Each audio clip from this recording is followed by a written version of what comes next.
Chapter 8 begins with Pyra and Mithra standing in what looks like a memory of Elysium. Pyra mentions that the bell is the sound of their heart, but it stopped. However, Mithra says something is still ringing out. Mithra tells Pyra they need to be with Rex. We move on to a city in ruins where Mithra is sleeping on Rex's lap. She gets all embarrassed for whatever reason. Geez, they're so freaking innocent, it's ridiculous. Mithra's like 500 years old? You'd think she'd be a little more mature. Rex figures they made it to the land of Mortha, which is known as the land of the dead. It's very different compared to the Titans that they lived on. The city is in complete ruin, but it looks like it was technologically advanced at one point. Anyways, Rex and Mithra leave to look for the others. Rex talks about how Adam spoke to Rex and told him to fight for the things he wanted to protect. They hear the sound of someone fighting and find Jin in combat with a monster. Surprisingly, Rex steps in to save Jin, to which Mithra is like, this isn't a good idea. Jin asks why they helped him, but Rex says it would have been wrong to not help. The monster gets back up but is taken down by Bridget. They find Gramps and Poppy as well. Jin is unconscious and Rex has Mithra repair his core. While she's healing him, she finds out that Jin has a human heart, figuring out that he's a flesh eater. Mithra tells everyone that Jin was once on their side and asks Jin why he joined Malos. Jin asks if they really want to know and says if they did, it would destroy them. Mithra is able to surmise what it is and tells Jin it didn't lead her to the same conclusion as him. She figures out the heart belongs to Laura. Jin begins to talk about the history of the land of Mortha, describing it as wicked. It's also the birthplace of the architect and fidget spinners. Mithra suggests a ceasefire until they reach the top of the world tree, to which Jin reluctantly agrees. As they're resting, Bridget approaches Jin and wants to know if what's in her journal is true. Jin tells Bridget she's not the Bridget he knew back in the day. She wants to know what she did and what she really thought. Poppy joins in and pleads with Jin to tell her. We flash back to a memory where Adam gives Laura a badge, officially making her a Tornan driver. Jin remains quiet. What a jerk. As everyone is sleeping, Poppy runs off and Mithra follows her. Poppy tells Mithra that she believes that the world they're in achieved big technological advancements with many buildings and many people. Mithra tells Poppy the people that lived here were deep down all the same, and the technology they had ended up destroying them. Poppy wonders if she will destroy the world as well, since she is a technological advancement. Mithra promises Poppy that if it looks like she's going to destroy the world, Mithra would kill her. Dang, imagine making a promise like that with your friend. After some arguing between Jin and Rex, they stumble upon Torna.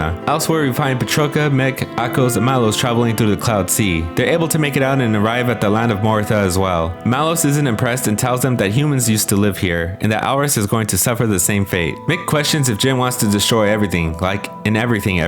Malos says not to worry about it for now. The heck, Malos? We return to Rex's group, who have now entered Torna. They come upon a matrix where blades look like titans. Jin tells them that they were blades who perished in the process of becoming titans. He goes on to say titans grow core crystals within their bodies. Jin says that blades aren't truly immortal and are born from titans, and once they die, they return to the titan that bore them. Blades that eventually return transform into titans themselves. Mithra confirms it's true, and Jin says new titans have no memory of their past life, much like when blades return to their core crystal. So in a nutshell, blades are born from core crystals, and titans are born from blades, and then the titan in turn nurtures life and someday births new crystals. Makes sense. Jin tells the group that it wasn't the Aegis that destroyed everything, and that in fact it was Amalthus who ruined it all. We enter another flashback where the Praetorium are attacking humans and blades. We find Jin and Laura trying to get away, but Laura ends up getting mortally wounded. It's at this moment where Jin takes Laura's heart so he can live on and not forget about her and becomes a flesh eater. Mithra turns into Pyra and she tells the group that maybe they shouldn't have left. Jin tells everyone that Amalthus was afraid of the Aegis, and once Malos was out of the picture, Amalthus tried to wipe everyone out, and whatever was left of Torna was annihilated. Jin states that Amalthus's real desire for Elysium was to get the architect's power in order to destroy blades and titans. Rex points out to Jin he's the same as Amalthus, but suspects there's more to Jin's motives. He tells Jin he had the look of someone who just wanted to die, someone with no other way out. Jin tells him to shut up.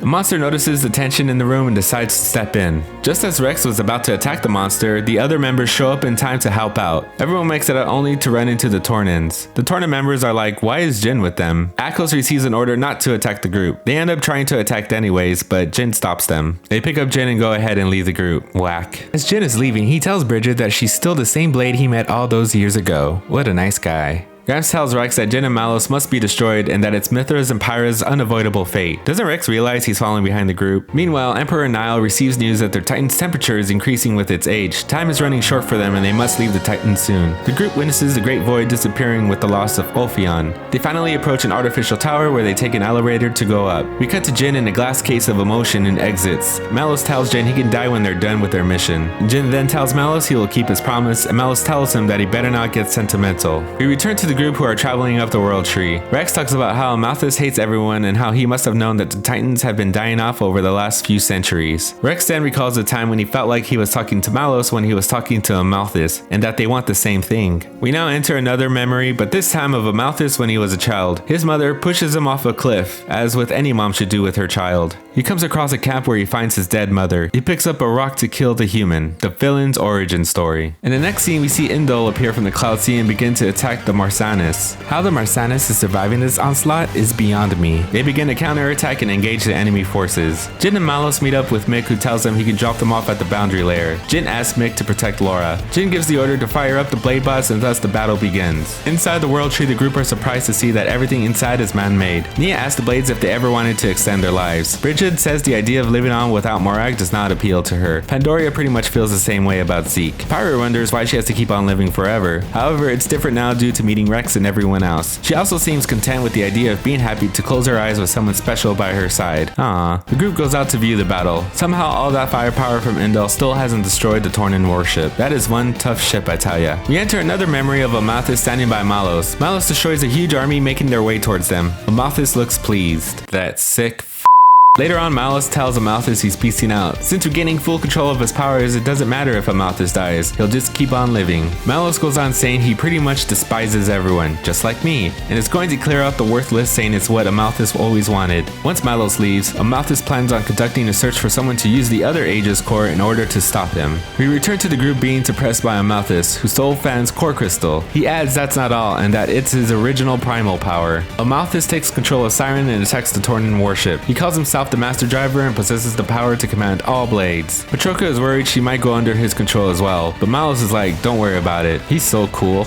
Rex pleads with Amalthus to let him handle Jin and Malos, but Amalthus wants to destroy them, telling Rex he failed at his job. However, Rex is able to break Amalthus' control with one move. Simple when you know how. Back on the Tornan warship, Patroka and Akos attempt to stop Amalthus from ascending. How the small ship is still surviving, I have no idea. From out of nowhere, we see another Titan shoot a blast, ending the chapter. Anyways, I hope you guys enjoyed this video. Please be sure to subscribe to my YouTube channel if you want to stop Amalthus. Thanks for watching, and I'll see you in the next video.